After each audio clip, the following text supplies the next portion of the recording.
Relatoria do doutor Leonardo. Pô, o Leonardo agora está direto, né? Vamos lá, então. Cadê o... retomando a sessão da tarde do dia 23, retomaremos com o item 180 da pauta, processo 10.882, 723, 781, 2014-93, recorrente Francisco Alexandre de Souza Neto.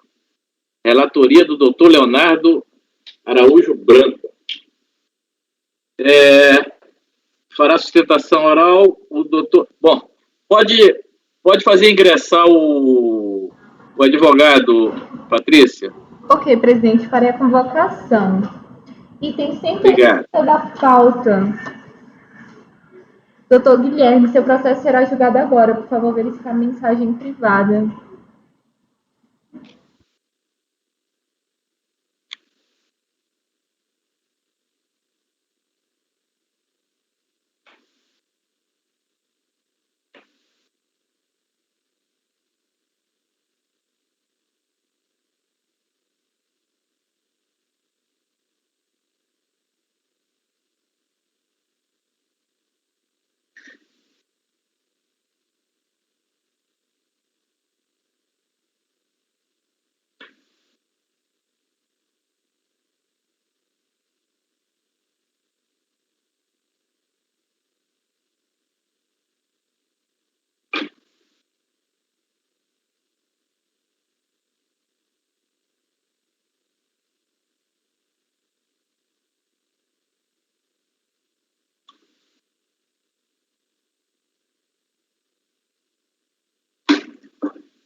Hoje aqui no Rio tá bom para julgar, porque tô escutando o barulhinho da chuva. Tá bom para dormir. Só o barulhinho da chuva aqui. Julgando. A ideia dele de bom para julgar. Bom para dormir, cara. Ué. Aqui não tá chovendo não, Ronaldo. Pois é, aqui tá, rapaz. Essa chuva tá meio assim. Eu comprei um aquecedor aqui pro escritório, porque tava muito frio. Caramba, rapaz, precisou de aquecedor? Eu tava sentindo muito frio, eu comprei um. Ele é maravilhoso. Tem o do ar-condicionado, mas ele resseca muito, né? O ar.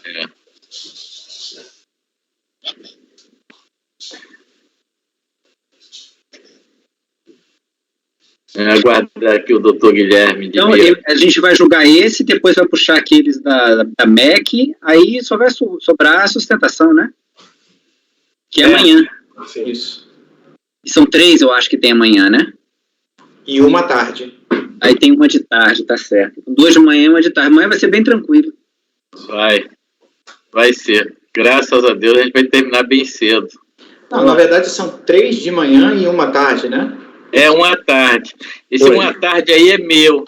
É de embargo de declaração também. Doutor Guilherme, seja bem-vindo à turma 3401. Olá, boa presidente. Tarde. Ronaldo, boa tarde. Tudo bem? Tudo bem. O senhor está representando a empresa Francisco Alexandre de Souza Neto. Na verdade, eu venho falar agora especialmente da responsável solidária New Life, presidente. Ok. Então, é o processo 10.882, 723, 781, 2014-93, item 180 da pauta. Isso, de relatoria do Dr. Leonardo. Perfeito. A quem eu passo imediatamente a palavra para relatar. Pois não, presidente, são autos de infração lavrados em 2015 por exigência de PIS e COFINS, cumulativos acrescidos de multa de ofício agravada e qualificada e juros de mora, por insuficiência de recolhimento resultante de confrontação dos valores calculados, a partir de bases de cálculo apuradas com base nos DACOM, declaração de IPJ e notas fiscais com valores de declaração de débito de crédito da DCTF no período de 2010, conforme o termo de verificação fiscal. E essa exigência foi cientificada aos solidários, Francisco Alexandre de Souza Neto, Metal Gear Ferragens, em 4/12/2015, Erison Pedroso, New Life Administração de Bens Móveis e Imóveis Eireli, e no termo de verificação fiscal restou consignado que, em razão de ter sido cancelado o registro da Metal Gear na junta comercial, a declaratório tal, a ação fiscal foi redirecionada ao sócio administrador Francisco Alexandre de Souza Neto para verificação da conformidade do recolhimento de PIS e COFINS em 2010, com base no cruzamento de dados constantes das declarações apresentadas pelo sujeito passivo e considerando as notas fiscais emitidas a partir de 6 de 2010, constatou-se que houve omissão de receitas pelo sujeito passivo com consequente redução de PIS e COFINS. Observou-se que a receita declarada trimestralmente na DPJ é significativamente superior aos valores da DACOM ou DCTF.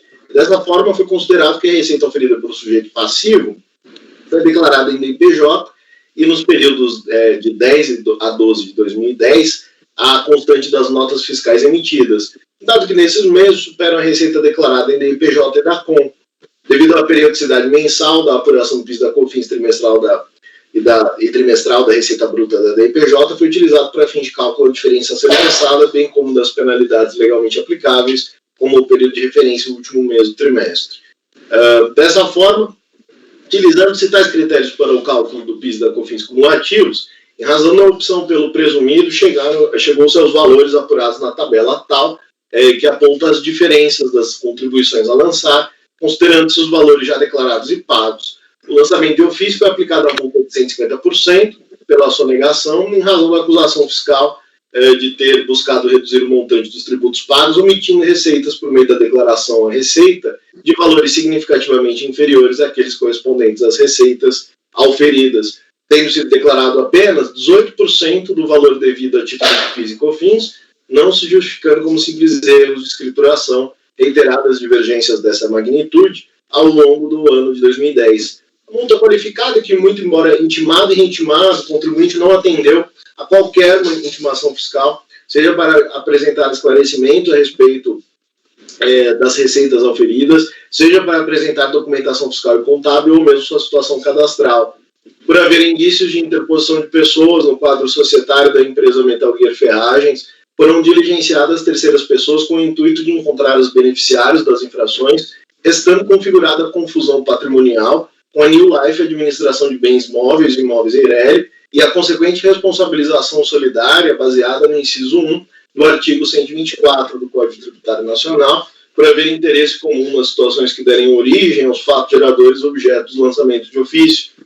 Diante dos fatos narrados, procedeu-se à responsabilização pessoal de Erison Pedroso por exercer a administração da empresa Metal Gear durante o ano calendário em que foi praticada a infração, contribuindo para a prática de atos com infração à lei, inclusive de solução irregular da empresa, súmula STJ 435, sejando a aplicação do inciso 3º do artigo 135 do Código.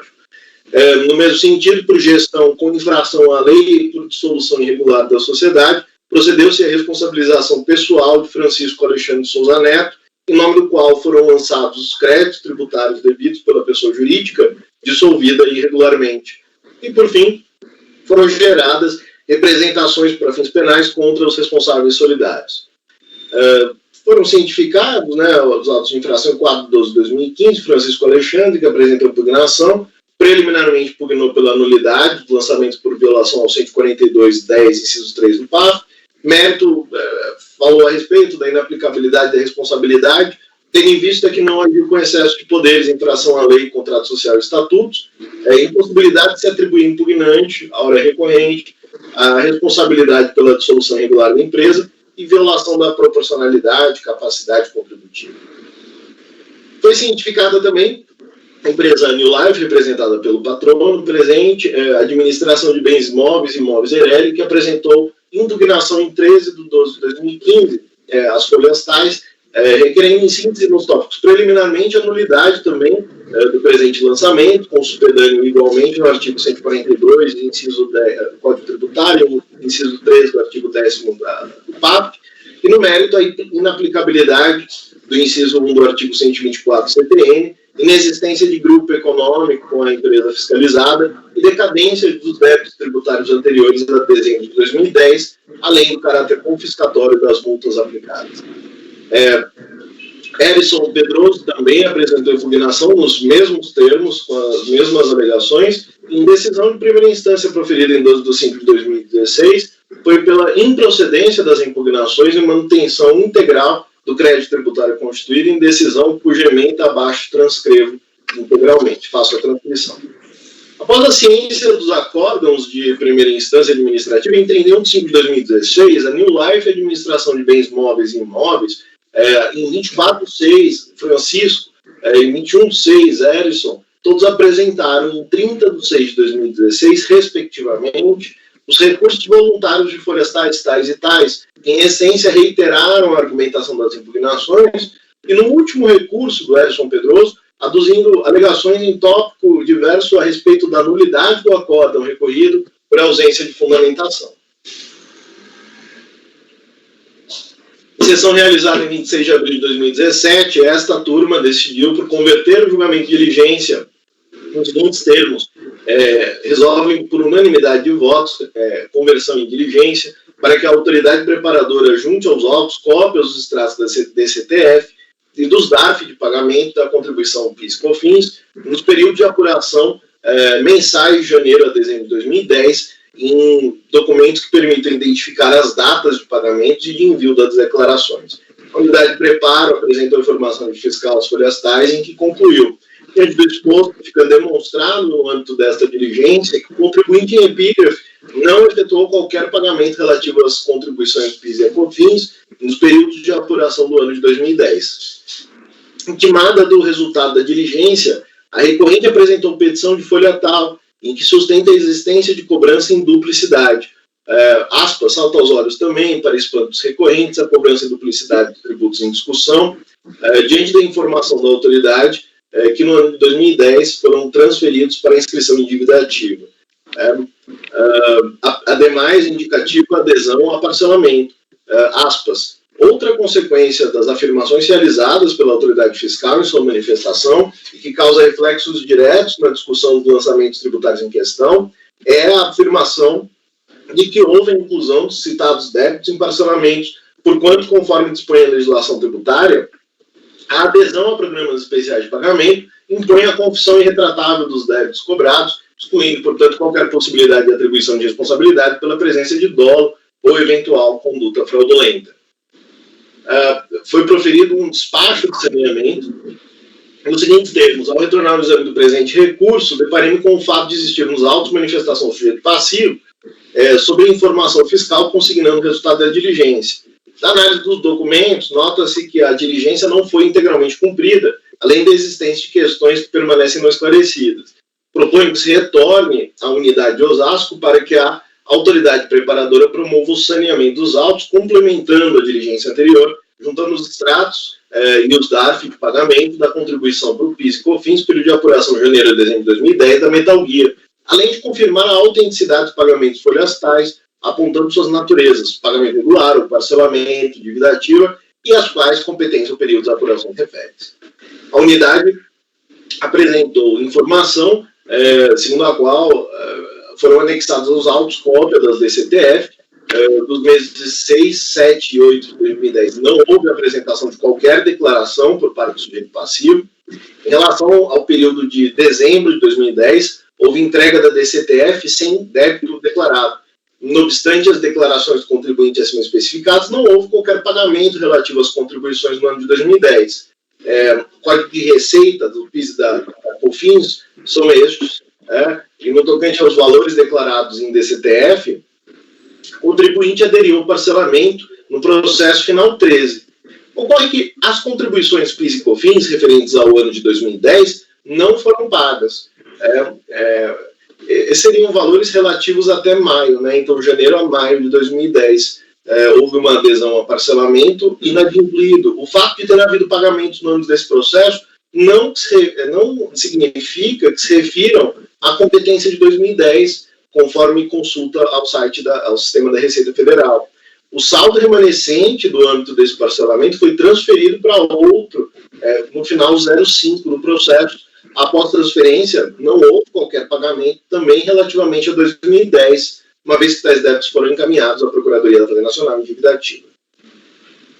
Foram anexados aos autos as folhas tais e os extratos de inscrição de dívida ativa. Quanto à falta de pagamento das contribuições também declaradas, né, os extratos das inscrições também foram trazidos aos autos, COFINS final 44 e PIS final 19. E, diante do exposto, foi demonstrado em diligência que o contribuinte não efetuou qualquer pagamento relativo às contribuições do PIS e COFINS no ano de 2010. O contribuinte apresentou comprovantes de pagamento alegando se referirem a períodos de 2010. Destacamos o fato de existirem recolhimentos de PIS e COFINS de 2010, mas isso não significa dizer que eles se referem ao ano de 2010, ao período de competência de 2010, ao período de apuração. Na realidade, os pagamentos são referentes a outros débitos, a outros anos calendário. Então, os débitos referentes ao processo final 63, com indicação de receita 0810, dívida ativa de PIS, se referem à inscrição de dívida ativa no ano da PFN, e se referem ao ano de 2009. E COFINS, a mesma coisa. Conclui que não há pagamentos referentes ao período de 2010. Acerca da segunda informação fiscal, o recorrente aduz. Mas se houve adesão ao programa de parcelamento, com o pagamento das parcelas, não há como se afirmar que os comprovantes de pagamento de parcelamento se referem a mês de determinado ano e não de 2010. Então, o contribuinte ele insiste que seria referente àqueles períodos de apuração. Diante da inequívoca comprovação da realização de pagamentos da Metal Gear, a decretação da decadência dos débitos tributários objeto de lançamento é a medida que se impõe, segundo o contribuinte. Por fim, argumento contribuinte que a fiscalização e as demais manifestações fiscais, a bem da verdade, se valeram de dados fornecidos pelo próprio contribuinte ao fisco, e fica claro que a conduta dos contribuintes não tenha gerado obstáculos. Então, presidente, esse é o relatório. Obrigado, doutor Leonardo. Então, passo a palavra para o doutor Guilherme Coelho fazer as ponderações aí, da defesa. Fechado, presidente. Agradeço aí a oportunidade de expor os nossos argumentos aí, que foram muito bem relatados pelo conselheiro relator. Eu gostaria, conselheiro relator Leonardo, de, eventualmente, eu não sei como está o voto, mas de começar principalmente com a questão da nulidade que foi mencionada a respeito de violação ao 142 e principalmente ao artigo 10 do PAF. A nossa questão de nulidade aí, conselheiros, ela é muito voltada a respeito da possibilidade de se atribuir responsabilidade solidária sem a inclusão da pessoa jurídica principal contribuinte. Aqui eu acho que a gente está diante de um caso não tão clássico como acredito que vocês já tenham julgado, inclusive hoje, de responsabilidade solidária pelo 124. Mas eu acho que o voto de vocês aqui tem que se pautar em que se há possibilidade de atribuir responsabilidade solidária sem solidariedade, ou seja, sem o contribuinte principal. Aqui, se a gente se atentar no TVF e no próprio lançamento, presidente e conselheiros, a gente vai verificar que não houve a inclusão da empresa Metal Gear Ferragens, que é a contribuinte do PIS e COFINS. A gente teve aqui a atribuição de responsabilidade por grupo econômico para a empresa New Life. A gente teve a atribuição de responsabilidade por administração para o senhor Erison e para o senhor Francisco, mas fatalmente o fiscal acabou se equivocando no trabalho e acabou deixando de lado o principal, que é o contribuinte, que é quem oferiu receita, que efetivamente deveria ter sido recolhido o PIS e COFINS. Eu tenho uma certa dificuldade em aceitar, conselheiros, a atribuição de responsabilidade solidária em que aquele que mais se beneficiou da conduta de não recolhimento ao fisco, no final do dia é o mais beneficiado, porque ele simplesmente não vai responder por nenhum lançamento contra ele. Então, hoje, o que a gente tem é aquele clássico exemplo que a gente sempre discute, estuda, em questões tributárias, em duas normas autônomas, né? Uma da regra matriz, de incidência do tributo em si, a outra da responsabilidade. Aqui, no caso, me parece que a primeira não existe. E se a primeira não existe, fica difícil a gente sustentar que a segunda se mantenha. Então a gente tem um lançamento tributário solidário em que não há solidariedade, porque a empresa principal contribuinte simplesmente foi deixada de lado pelo fiscal. Então, acho que esse é o primeiro ponto aí que eu gostaria de ressaltar. Eu não sei, presidente, se o senhor coloca a votação ou faço tentação oral de todos os pontos. O que o senhor acha melhor? Pode continuar. Pode fazer de todos os pontos. Segundo ponto é a questão da decadência. Como eu acho que já ficou claro para todos e como foi muito bem dimensionado pelo conselheiro relator, a questão da decadência ela está um pouco tumultuada, a existência de alguns comprovantes de recolhimentos pelo contribuinte no período de 2010, mas que não se refeririam a 2010, a consolidação de débitos em parcelamento com o pagamento em 2010, mas eu só queria destacar que alguns trechos do termo de verificação fiscal também há essa confusão pelo próprio fiscal. Então, se a gente se atentar no item 22 do TVF, o próprio fiscal menciona que a tabela a seguir demonstra que os valores mensais de PIS e COFINS declarados e já pagos correspondem ao valor resultante da aplicação das alíquotas pela receita declarada em DACOM. Então, assim, o próprio fiscal também, diversas vezes, ele afirma que houve recolhimento pelo contribuinte no período. No item 32, ele também menciona, né, que não há como justificar tantas declarações e posteriores desembolsos a menor no pagamento de tributos. Ou seja, o fiscal em diversos trechos do TVF, eu não vou aqui me alongar para não gastar a paciência de vocês, ele menciona que houve recolhimento no período. Então a gente tem, assim, por um lado, as afirmações do contribuinte com consolidações em parcelamento e declarações inequívocas da existência do débito, pagamentos mencionados pela própria fiscalização em seu TVF. Então, assim, a questão da decadência eu acredito que vale a pena a gente se debruçar, porque num primeiro momento pode parecer que não, mas há diversos indícios em que houve recolhimento no período. Superado essas questões preliminares, presidente, conselheiro Leonardo, conselheiro Oswaldo, a gente precisa adentrar a questão da solidariedade, né? E aqui a gente tem a questão muito importante de uma jurisprudência já consolidada nesse conselho, em que a responsabilidade pelo 124, se a gente pode aplicá-la simplesmente pelo interesse econômico. Eu acho que aqui é mais uma oportunidade da gente discutir a questão de que simplesmente o interesse econômico, né, seria suficiente para a gente aplicar o 124, inciso 1º. Né, interesse econômico esse que é sempre subjetivo. Né? Basta ver que no acórdão recorrido, a fundamentação para se manter segundo o acórdão, é o suposto interesse comum no faturamento e lucratividade da empresa. Eu acho que isso é uma seara que fatalmente passou bastante ao largo do interesse do legislador ao editar o 124, inciso 1. Assim, a meu ver, fica muito claro em que um mero interesse econômico não seria apto para aplicação do 124.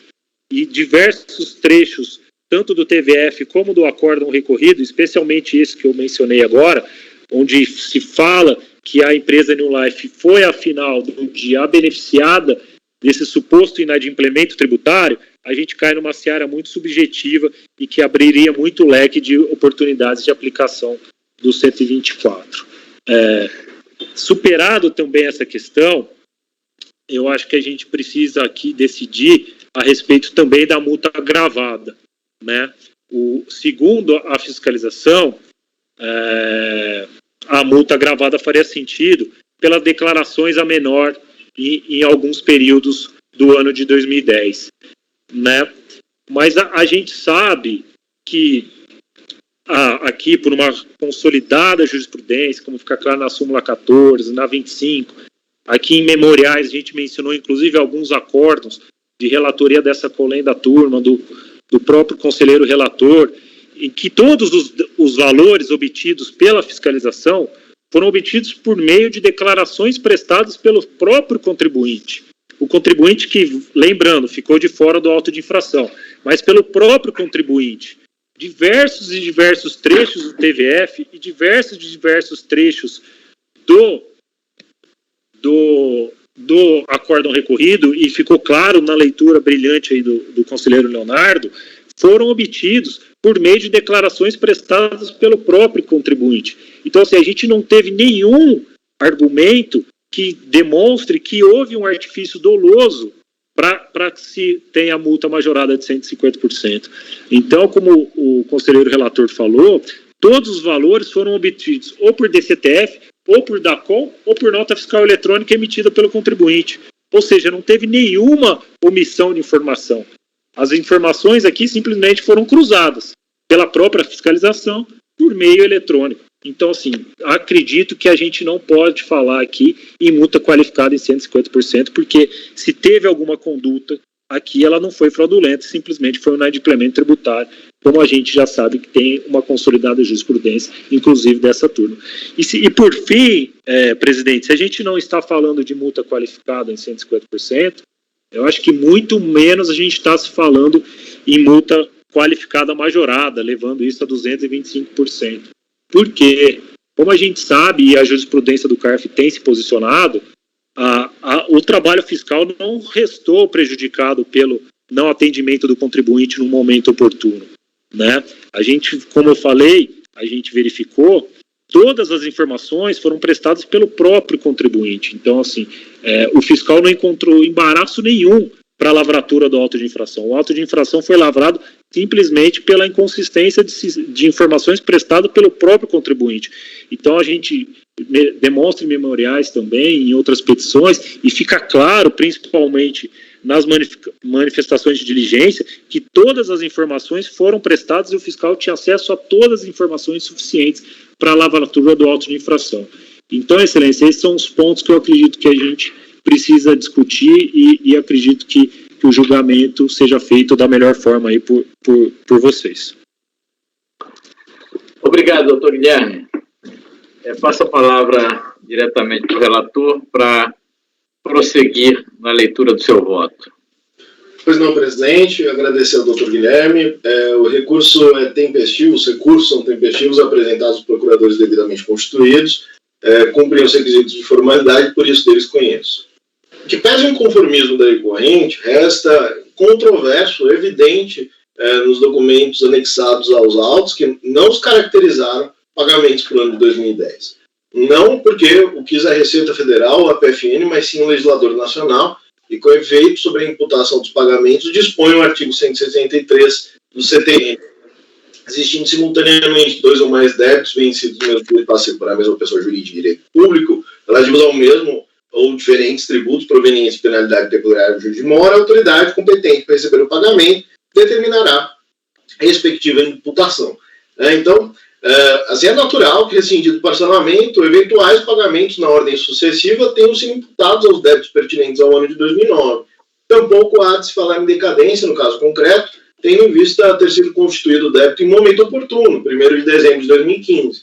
Tampouco convence o argumento de que haveria confissão em DCTF ou duplicidade de cobrança, pois os débitos constituídos por meio do presente lançamento representam diferenças apuradas em fiscalização decorrente de omissão de receitas na atividade comercial. Feitos esses esclarecimentos, passo a análise pormenorizada das razões aduzidas nos recursos voluntários. Em primeiro lugar, quanto à nulidade do lançamento. Alegam as recorrentes a nulidade do lançamento por suposta violação do artigo 142 do Código Tributário Nacional e artigo 10º do Decreto 70.235. Sua parte, a recorrente New Life indica a referida nulidade por atribuição de responsabilidade sem que se tenha contra ela lançado tributo. O recorrente, senhor Francisco, indica que a nulidade estaria consubstanciada na desconsideração da personalidade jurídica da empresa Metal Gear, redirecionado o lançamento diretamente à sua esposa. Já o senhor Erison Pedroso, além dos fundamentos aduzidos pelo senhor Francisco, sustenta ainda a nulidade por suposta ausência de motivação. Pese o inconformismo das recorrentes, entendo não lhes assistir razão, a despeito de as referidas nulidades se confundirem com o mérito, conforme bem indicado pelo acórdão de piso, o lançamento respeitou todos os requisitos de validade exigidos na legislação de regência e faço a transcrição. Além disso, trago parte do voto recorrido à administração atendendo a esses princípios, decretos 7.574, decreto 70.235 no artigo 55, entre outras disposições. Faço a transcrição. Assim, entendo, devam ser afastadas as preliminares aduzidas. Quanto ao mérito, em primeiro lugar, quanto à responsabilidade da New Life e administração de bens móveis e imóveis Eireli. A fiscalização atribuiu responsabilidade a recorrente nos seguintes termos. Intempestivamente, no dia 27 de 1 de 2015, o sujeito passivo apresentou resposta à intimação que se encontra as folhas 870 a 908, entregando suposto contrato de mútuo realizado entre Metal Gear Ferragens e New Life Administração de Bens, sem qualquer autenticação no valor de R$8 milhões, prevendo juros de 6% ao ano. Apresentou ainda os postos recibos de pagamento e recebimentos e empréstimos correspondentes aos valores da tabela acima, desacompanhados de qualquer documentação de suporte. Constatou-se, assim, que há confusão patrimonial na gestão destas empresas, o que indica que a empresa New Life esteja sendo utilizada para receber e administrar os recursos provenientes da Metal Gear. Foi verificado ainda que o senhor Francisco Alexandre já participou do quadro societário da empresa New Life. Nos parágrafos subsequentes serão explicados os motivos pelos quais a pessoa jurídica New Life foi considerada como responsável solidária. Na resposta ao termo de intimação, o senhor Erison informa que a transferência bancária via TED, realizada no dia 5 de 7 de 2010, de titularidade da Metal Gear, com total no valor de R$20 mil, refere-se à caução por locação de imóveis conforme contratos de aluguel já apresentados como resposta a termo de intimação. Contudo, nos dois contratos de locação apresentados pela New Life, a cláusula 14ª dispõe expressamente que a garantia das locações se resume ao oferecimento como fiador do senhor Francisco, não havendo qualquer referência à garantia em caução. Essa desconformidade nas informações apresentadas pelo contribuinte corrobora o vínculo econômico existente entre as referidas empresas, qual foi negado pelo contribuinte na resposta ao termo de início da fiscalização. Ao constatar que houve uma operação de transferência bancária de TED no dia 20 de 9 de 2010, procedente da Metal Gear, para a titularidade da empresa Sorana Comercial Importadora, no importe de R$ 26.500, foi intimada também a justificar a operação. E a empresa informou que o valor acreditado na sua conta em 20 de 9 foi devidamente registrado e contabilizado como parte de pagamento de uma duplicata, objeto da New Life, nota fiscal de mesmo número, referente à aquisição de um veículo Golf, de R$ 55 mil.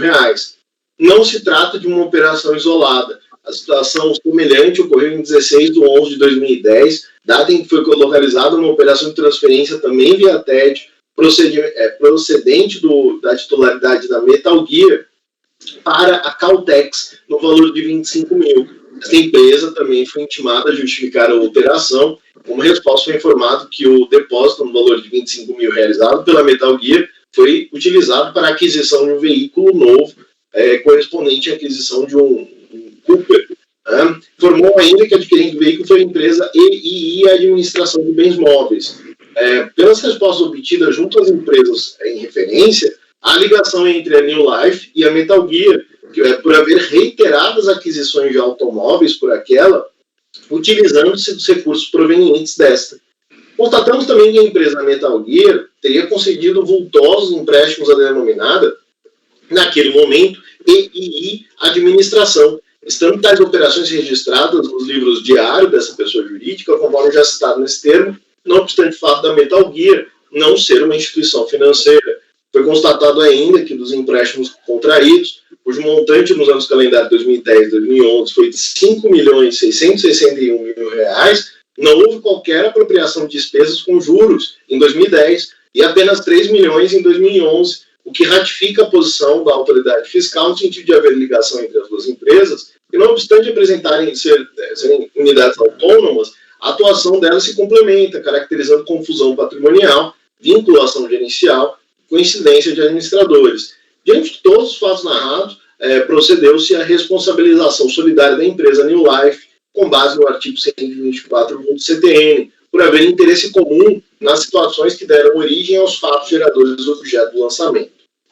A DRJ manteve a responsabilidade por entender que os fatos comprovados na fiscalização indicariam que, ao contrário do que articulou a hora recorrente, a autoridade fiscal descreveu com clareza e acostou as provas de suas conclusões no sentido de demonstrar a relação entre a New Life, a empresa Metal Gear e seus sócios. A fiscalização constatou, assim, que houve confusão patrimonial na gestão das empresas, que indica que a empresa New Life esteja sendo utilizada para receber e administrar os recursos provenientes da Metal Gear. Correta, portanto, a fiscalização ao atribuir à impugnante, hora recorrente, a responsabilidade solidária. A recorrente sua defesa aduz ainda que a mera relação comercial entre as empresas não seria suficiente para atribuir a solidariedade por interesse comum por meio do inciso 1 do 124. Acrescenta que não estaria configurado, portanto, o grupo econômico. Não assiste razão à recorrente. Conforme o posicionamento exposado nos autos, processo tal, acórdão 3401-003-809 de minha relatoria, a demonstração do interesse comum na situação que constituiu o fato gerador, a falta de expressa designação legal, é o distinguish ou predicado determinante para se coser o laço de solidariedade. A aplicação do inciso 1 do artigo 124, desacompanhado do artigo 135, não é nova esse conselho, conforme se extrai do acórdão CARF 3302-003-225 de relatoria do conselheiro José Fernandes do Nascimento, proferido na segunda turma da terceira Câmara, da terceira sessão. Como prelecionando Daniel Monteiro Peixoto, empírico científico do tema, ao se analisar o Código Tributário Nacional, é possível se deslindar em normas punitivas que servem para explicar a chamada responsabilidade por infrações de normas ressarcitórias. E eu faço um longo arrazoado a respeito das responsabilidades nesse voto, transcrevo um trecho. Assim, ao se constatar que a acusação da autoridade fiscal, bem como da decisão à cor, restaram bem fundadas e diante da ausência de novos argumentos no recurso voluntário interposto, voto por mantê-las pelos seus próprios fundamentos, aos quais acrescento estes acima. Diante de tais fundamentos, a aplicabilidade ao presente caso concreto, entendo deva ser mantida a responsabilidade tributária da recorrente. Quanto à responsabilidade de Francisco Alexandre Souza Neto, a atribuição deu-se nos seguintes termos. Faço também a transcrição dos elementos de prova constantes. Cabe aqui ressaltar que, em virtude do cancelamento do ato constitutivo da empresa Metal Gear pela JUSESP, considerando a ausência da personalidade do agente, então a ação fiscal foi direcionada ao sócio administrador, o senhor Francisco. Intimado e reintimado a apresentar a documentação da empresa Metal Gear, não respondeu a qualquer intimação, seja para apresentar esclarecimentos, seja para apresentar documentação ou mesmo situação cadastral. Na análise da movimentação financeira da empresa Metal Gear, o senhor Francisco recebeu as seguintes transferências bancárias dessa instituição financeira, que foram resumidas a seguir, e trago aqui o seriado de transferências. Então, o fato da infração relatada no termo decorrer da prática de sonegação implica a responsabilização dos envolvidos. Trago também a legislação referente a este caso. Trago também a decisão da primeira instância administrativa a respeito da imputação da responsabilidade ao senhor Francisco e concluo na página 21 do meu voto, ao meu ver, não há reparos à decisão de piso, porque o raciocínio substantivo resta evidenciado, a norma prescreve responsabilidade de diretores que tenham cometido ato ilícito. A súmula 435 do STJ, acima transcrita, indica dissolução irregular como ato ilícito para fim de atribuição de responsabilidade. Resta, a meu ver, caracterizada a hipótese de responsabilidade. Quanto à responsabilidade de Erison Pedroso, Erison Pedroso também foi considerado como responsável. Em 24 de 8 de 2015, foi intimado com base no inciso 1 do artigo 197 do Código Tributário Nacional, o tabelião de notas, para apresentar a cópia das procurações outorgadas pela contribuinte Metal Gear.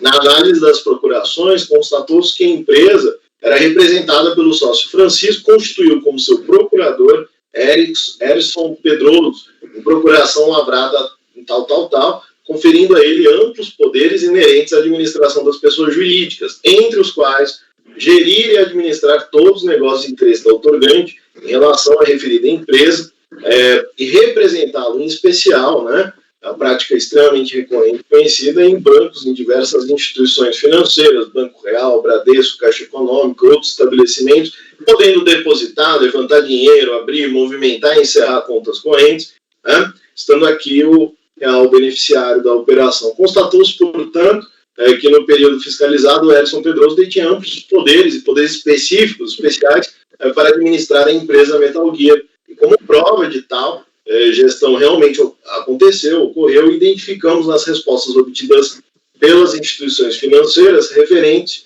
à requisição de movimentação financeira, né? Constatou-se ainda que ele representou a empresa Metal Gear no contrato de empréstimo bancário firmado entre esta e o Banco Itaú S.A., identificado como pertencendo ao setor financeiro da empresa, possuindo inclusive o endereço de e-mail erisonpedroso@metalgear.com.br.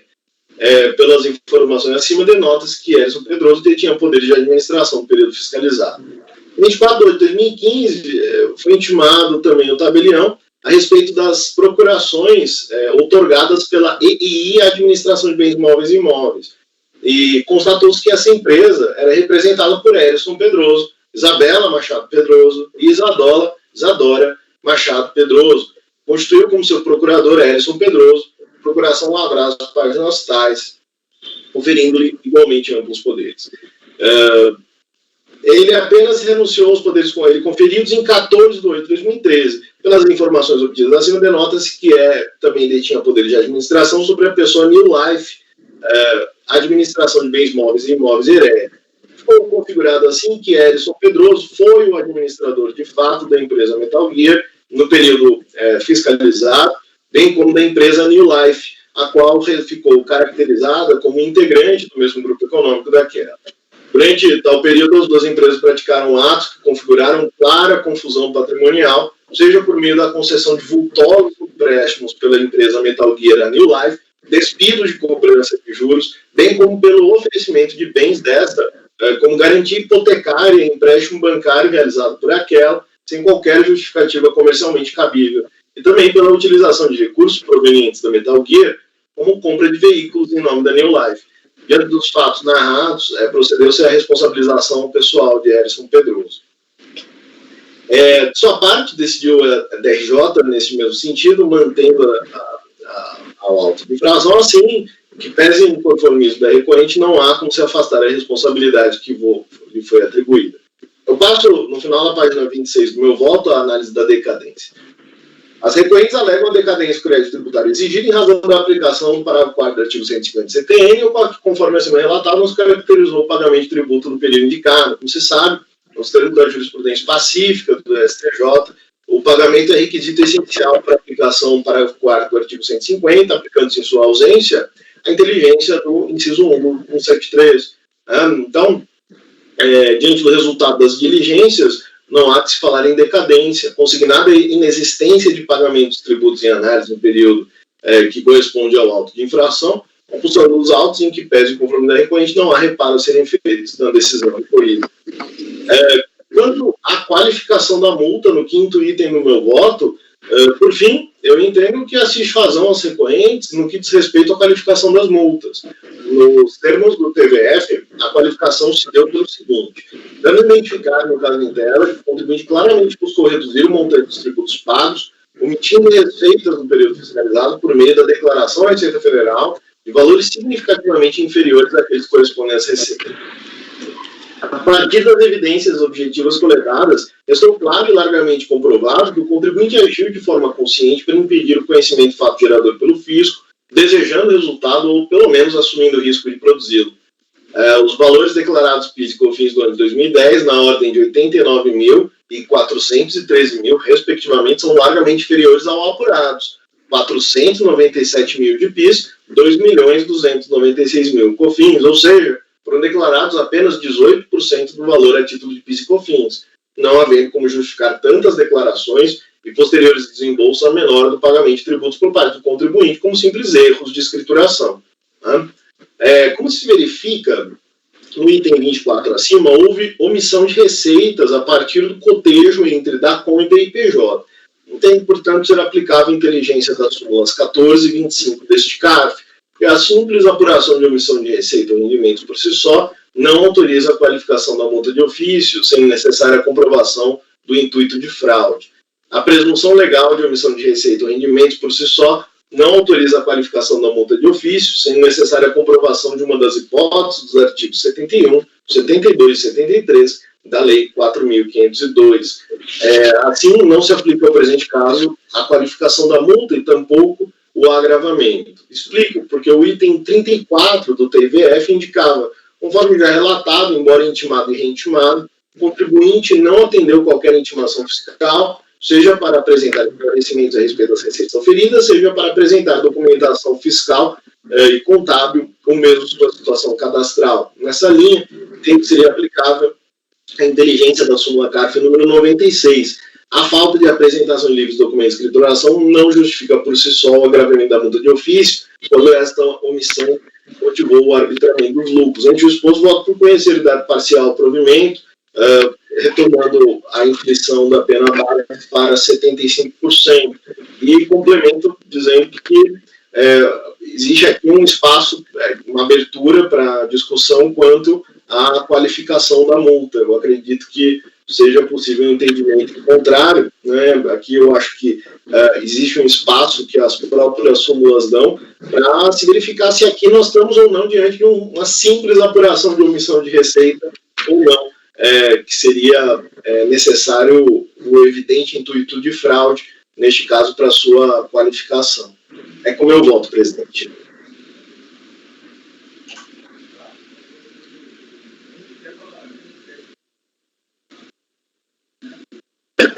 Está sem áudio, presidente. Muito obrigado, doutor Leonardo. Vamos abrir a discussão, então, para considerar aqui os aspectos. Já temos 2 inscritos, Oswaldo e Gustavo. Não sei quem se inscreveu primeiro. Pode ser, então. Passa a palavra para o Oswaldo, ele se inscreveu primeiro. Doutor Oswaldo, com a palavra. Não, na verdade, tanto faz, mas, enfim, nessas idas e vindas de diligência, o contribuinte disse que isso, ele havia parcelado, foi inscrito em dívida ativa, e depois ele não pagou o parcelamento, pagou, não pagou, entrou no refis, saiu do refis, entrou no parcelamento especial, saiu do parcelamento especial, e eu queria só confirmar se é isso mesmo, porque se for esse o caso, se ele parcelou e não pagou, eu saio ele com a procuradoria, porque a partir do momento para mim que ele entra com o pedido de parcelamento, a gente já não tem mais competência para julgar absolutamente nada. Eu até fiquei pensando depois, falei assim, bom, pode ser que a gente que nós tenhamos competência para julgar a qualificação da multa ou a responsabilidade, ou talvez a responsabilidade, as responsabilidades solidárias, já que não foi pago, eu falo só pelo contribuinte, pelo principal. Eu acho que só daí só para os solidários mesmo. Talvez ele não tenha prestado atenção e o Conselho Ordinário tenha feito exatamente isso. Não, o Conselho Oswaldo tem toda a razão. Eu acho que a discussão é essa mesmo, mas aqui nós estamos discutindo o ano de 2010. E referente ao período de apuração de 2010, não existe pagamento de nenhum tributo. Agora, existe um parcelamento, né, de parte desses débitos, até maio, se eu não me engano. E aí sim caberia talvez essa discussão. Mas aí caberia com assim, aí eu penso que quem parcelou, que no caso é o contribuinte, que é a Metal Gear, para ele sim, para ele não teria mais direito ao contencioso administrativo. Mas a gente manteria para o resto, né, porque para os responsáveis solidários. Então, esquece o que eu falei. Mas não necessariamente, né? Porque outros casos que a gente teve, quando tem parcelamento, ele só é aceito se os responsáveis solidários concordam, né? Não tem como você conseguir manter para alguns e não para outros quando o fato é o mesmo. Mas aí fica essa questão, né? Porque hoje não pode... Faz sentido se a própria norma do parcelamento dispõe exatamente isso. E também faria sentido se ele pagasse integralmente o crédito tributário, porque daí com o pagamento extingue o crédito tributário. O pagamento integral extinguiria o crédito, aí de nada sobraria nada, né? O parcelamento extingue o contencioso, né? E não o contencioso de uma das partes, é o contencioso sobre a matéria. Mas eu acho que o parcelamento ele extingue em relação a quem desistiu, né? O parcelamento importa. Eu não sei como está no 76 do Ricardo. Aquele caso lá da Líder foi justamente isso. A gente, inclusive, usou o pedido de parcelamento como confissão de responsabilidade, mas ele foi indeferido porque a líder não quis, quem queria era a responsável solidária. Naquele caso lá... Eu acho que aqui tem uma questão aqui que é de ordem dentro da matéria, que, na verdade, a parte parcelada, se eu não perdi alguma coisa aqui durante a discussão... O doutor Guilherme também quer falar sobre isso. A parte parcelada é a parte que, a princípio, tinha sido declarada em DCTF. Isso não é o auto de infração. Isso. O auto de infração é a diferença. E sendo a diferença, a gente continua discutindo. Eu acho que a matéria não fica prejudicada. É isso, doutor Gustavo. Eu ia falar até isso. O doutor Guilherme pode esclarecer aí, matéria de fato. É isso mesmo, doutor Ronaldo e doutor Gustavo. Eu acho que o que a gente está falando aqui é da diferença. O que foi declarado em DCTF foi constituído e não foi pago por meio de parcelamento a posteriori. E o que a gente está cobrando aqui é o que foi declarado em DIPJ. Certo. Mas olha o esclarecimento, mas era o que estava no relatório mesmo, era o que parecia ser, e eu já me antecipo a colher quase que integralmente o voto do conselheiro relator, e vou deixar até para, se algum outro conselheiro quiser expor opinião, mas eu pretendo na sequência expor também. Mas me antecipo que eu vou querer discutir aqui a respeito justamente do ponto que o conselheiro Leonardo ressaltou, que é a qualificação da multa, que é uma zona cinzenta, né? Isso aí é uma convicção muito subjetiva do julgador, né? Então, se alguém quiser tratar de algum outro ponto mais objetivo, a gente pode discutir esse último elemento, né? Porque senão o processo fica muito longo. Mais alguém inscrito? Não? Essa questão da multa realmente pode suscitar um pouco de dúvida por conta da reiteração e do valor muito baixo pago, né? Durante um tempo longo, né? Mas, de qualquer maneira, eu seria um pouco mais liberal aí na multa qualificada. Agora, na multa agravada, a falta de apresentação de essa súmula do CAF aí, que me parece está direcionada mais à questão do imposto de renda no arbitramento de lucros, é como se essa súmula quisesse evitar você fazer uma dupla penalidade, entre aspas, porque está considerando aqui o arbitramento de lucro já como uma penalidade, por conta desse mesmo fato. Então, é por conta disso que eu vejo essa súmula. Essa súmula dirigida ao imposto de renda, para esse caso de arbitramento, ela quer evitar isso. Mas aqui... ele foi intimado para trazer mais documentos para facilitar aqui a própria fiscalização, né? E não teve essa consequência do arbitramento de lucros. Não existiu isso, né? Não sei se foi aberto mais um processo em relação ao imposto de renda à pessoa jurídica. Não. Não, né? Não, presidente. Não pode foi. Falar, doutor Guilherme. Não foi, presidente. Nesse auto de infração, somente cobrança de PIS e COFINS. Então, com relação à multa qualificada, apesar de que pode suscitar, como diz muito bem... Senhor presidente, sim, pode só falar. uma informação para complementar aqui, eu desculpe atravessar, mas é porque eu acho que vai ser relevante aqui, exatamente nesse ponto que você está tocando. Vou acabar me antecipando aqui em alguns pontos, e peço desculpa ao colegiado, mas é o seguinte, em relação à multa agravada, eu destaquei aqui no relatório fiscal diversas passagens. Eu vou contar 1, 2, 3, 4, 5, 6, 7, 8, não, perdão, 7 intimações. E nenhuma delas houve atendimento. Foram 7 intimações e nenhuma delas houve atendimento. assim, vou começar na multa agravada, porque eu acho que é uma coisa de... a caracterização dela tem um teor mais objetivo que a multa qualificada. Para mim, no meu entendimento, diante das reiteradas intimações, e que eu não vou falar só a empresa, vou falar o grupo de pessoas, né, não apresentou sequer um único esclarecimento à Fazenda, nem uma petição pedindo mais prazo, absolutamente nada, eu entendo que a multa agravada deve ser mantida, tá?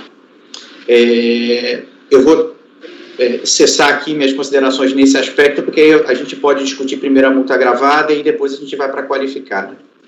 E aí reitero que foram 7 intimações. Se vocês quiserem, eu posso indicar os itens do termo de verificação fiscal. Itens 11 a 14 e depois de 17 a 19.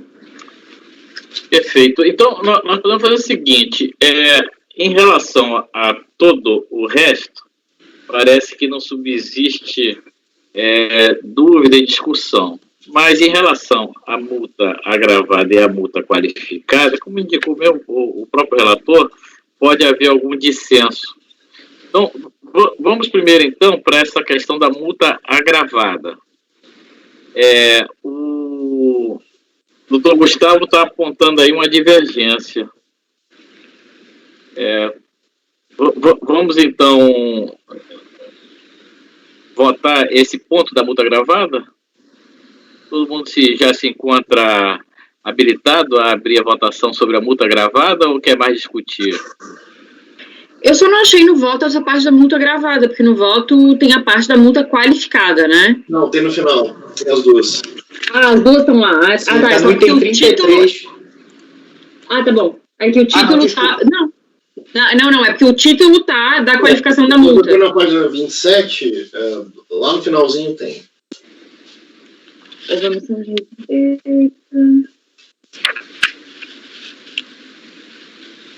A minha consideração a respeito da multa agravada, eu fiz questão de ressaltar para o colegiado, porque, assim, tanto a súmula 14 quanto a 25, né, se eu não estou enganado a numeração delas, ela tem uma inteligência clara ali da gente de evitar que o contribuinte que simplesmente deixe de cumprir algumas obrigações, seja principal acessória, sofra a punição prevista em lei para aqueles contribuintes que, de certa forma, não ali adotam aquela conduta que se espera, né?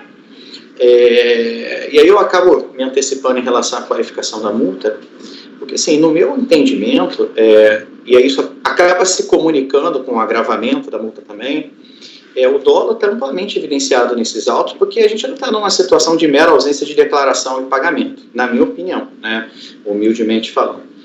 Porque, assim, vou tomar alguns exemplos, né, porque o contribuinte adotou a conduta de deixar de recolher e de declarar consistentemente os seus tributos por mais de um ano, e ainda assim, nesse mesmo período, se utilizou dos recursos da própria empresa para comprar, por exemplo, um veículo Golf e um veículo Cooper, que são veículos que, em tese, não têm a menor vínculo ali com a atividade da empresa, e que, por tabela, ele indica uma clara confusão patrimonial da empresa com os sócios, né?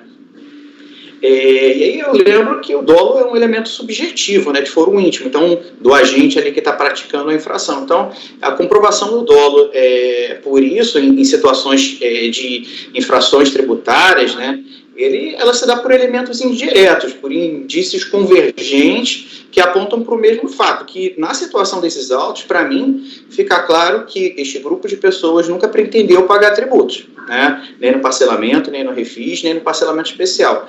Mas eu estou externando isso aqui, porque como o convencimento a respeito desse elemento subjetivo do dolo de foro íntimo, eu pretendo externar para justificar minha divergência nesses dois pontos. Mas eu concordo, acho que o conselheiro Leonardo ter trazido não só as súmulas, externando o entendimento dele e já fazendo a ressalva de que isso poderia gerar uma certa discórdia, foi muito positivo, mas era isso que eu tinha para dizer. Ok, eu vou passar então a palavra para o doutor Guilherme, que pediu a palavra de novo, e depois o doutor Oswaldo. É só uma questão de fato, presidente, é que todos os valores utilizados pela fiscalização, sem exceção, foram objetos de declaração do contribuinte. Nenhum valor foi lançado aqui nesse auto de infração, foi verificado pelo fiscal de outra forma, senão por meio de contribuição do próprio contribuinte. Então, assim, o trabalho fiscal não ficou impedido em nenhum momento. O termo 23 do TVF, ele é muito claro quando ele fala que a receita utilizada pela fiscalização foi a declarada em DIPJ e em nota fiscal eletrônica. Então, ao contrário do que o conselheiro Gustavo falou muito bem, todos os valores foram declarados pelo contribuinte, tá? DIPJ, né? Perfeito. Exato. O doutor Oswaldo está inscrito. Não, o conselheiro Gustavo, ele disse muito bem, a interpretação sobre o que é dolo, mesmo sobre o conceito jurídico de dolo, ela é vastíssima, ainda mais em sede tributária. Sim, em sede criminal, onde isso é realmente discutido. Já o conteúdo do dolo já não tem muita discussão, tem o finalismo, tem o funcionalismo, tem o psicológico, tem o funcional. Então você tem N teses e teorias sobre o dolo.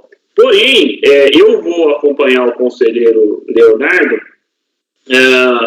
porque, embora dolo seja consciência e vontade de praticar a ação que leva à fraude, e aqui me parece que houve justamente isso, a súmula CARF, ela é mais ou menos clara, dizer que esta ação, infelizmente, não permite o agravamento. Ou seja, você tem um conceito jurídico de consciência e vontade para atingir o fim de não recolher tributo, esta é a ação claríssima, mas a súmula CARF diz que não. Então, eu realmente, como em outros casos, embora divirja da súmula, aplicarei ela na sua integralidade. Sobre a questão do Golf e do Mini Cooper, me parece que embora você possa verificar o dolo com sinais externos, né, com elementos do mundo dos fatos indiretos, que se relacionem indiretamente com aquele fato gerador, me parece que tem que guardar alguma relação com o fato gerador, ainda que indireta. Comprei um carro, tá bom, eu também comprei um carro. Isso significa que eu paguei ou não paguei o meu imposto de renda? Não. Se ficasse descrito que não, você pegou esse valor e deslocou para fazer uma compra de um carro, ou você, como a gente pega em autos de infrações, especialmente decorrentes de operações fiscais, ou mesmo aduaneiros, em que há um entrecruzamento dos pagamentos, e que isso é feito muito bem, que o dinheiro follow the money, né, a expressão que era da moda até 5 anos atrás, e isso era feito de maneira bem amarradinha. E aí você tinha essa vinculação indireta desses pagamentos com o fato gerador. E aqui não. Aqui, como o conselheiro Leonardo bem relatou no voto dele, a única coisa que não houve, a única coisa que a fiscalização constatou não pagou ou omitiu os valores em algumas declarações. Porque, de novo, e aí bem disse o patrono Guilherme, o auto de infração partiu de informação do contribuinte. Ele olhou lá, notas da COM e da IPJ, viu uma diferença e lançou a diferença. Não se trata de omissão ao fim e ao cabo de declarações. Por isso é que eu acompanho, embora entenda que exista uma probabilidade gigantesca de consciência e vontade de realmente deixar de pagar tributos, a súmula me impede de fazê-lo.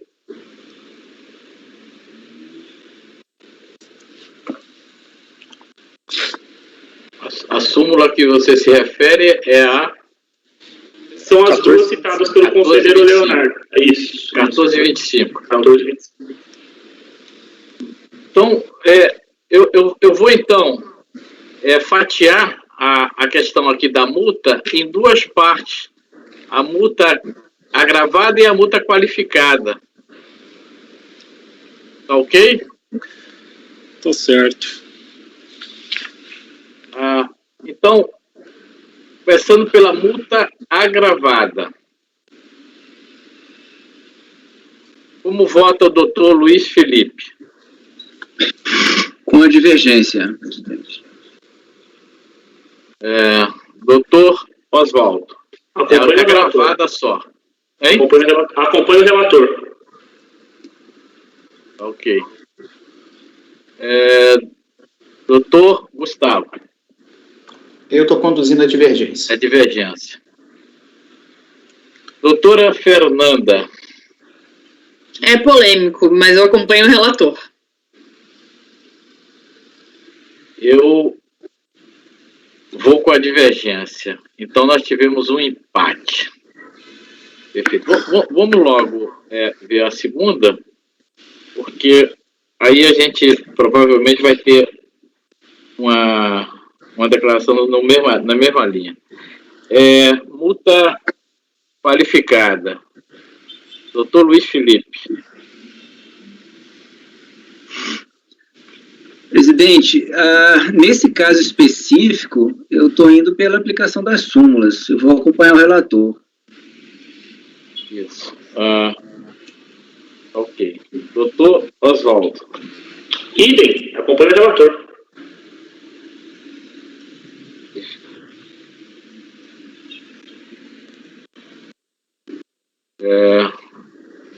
Doutor Gustavo está na divergência.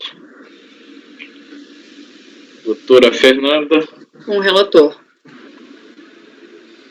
E a multa qualificada eu também vou com o relator.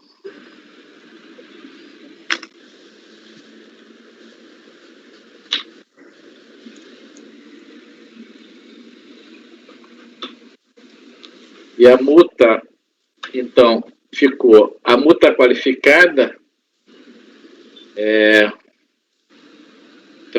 por maioria, né? Derrubar a multa qualificada por maioria, vencido o conselheiro Gustavo. E a multa agravada,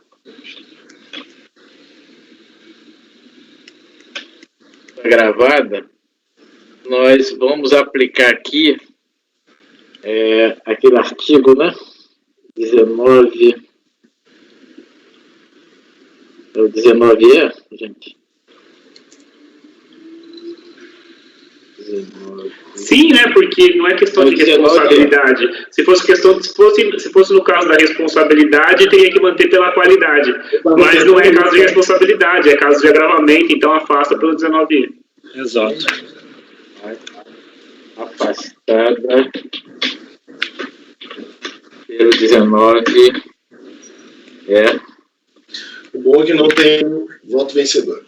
Valeu. 10.522, né? Grande trabalho. Muito bem. Então, vou proclamar o resultado. Acordam os conselheiros deste colegiado por Unanimidade. dar parcial provimento ao recurso para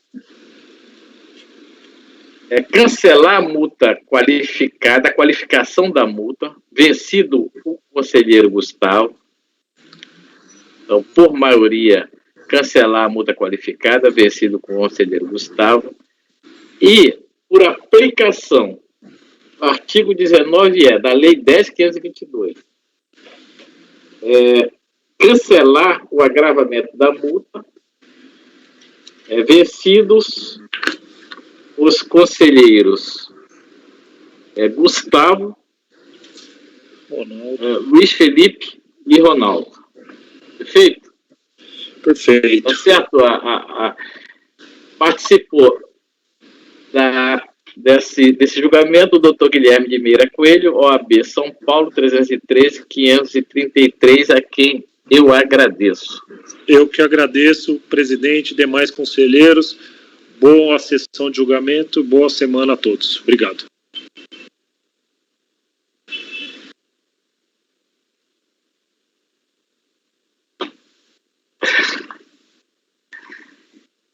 Então, senhores, vamos agora ao meu processo, finalmente?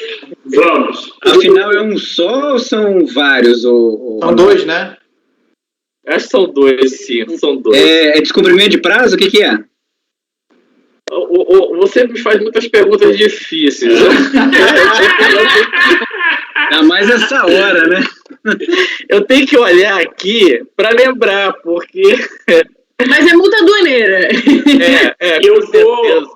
Eu vou chamar o Miller, o presidente do Miller pediu para mandar o link para ele da reunião. Eu vou mandar o link para ele e já aproveito para dizer para vocês tchau, tchau, foi um prazer, até amanhã.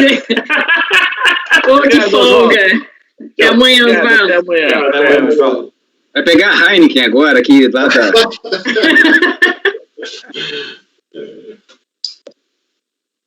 É da diligência.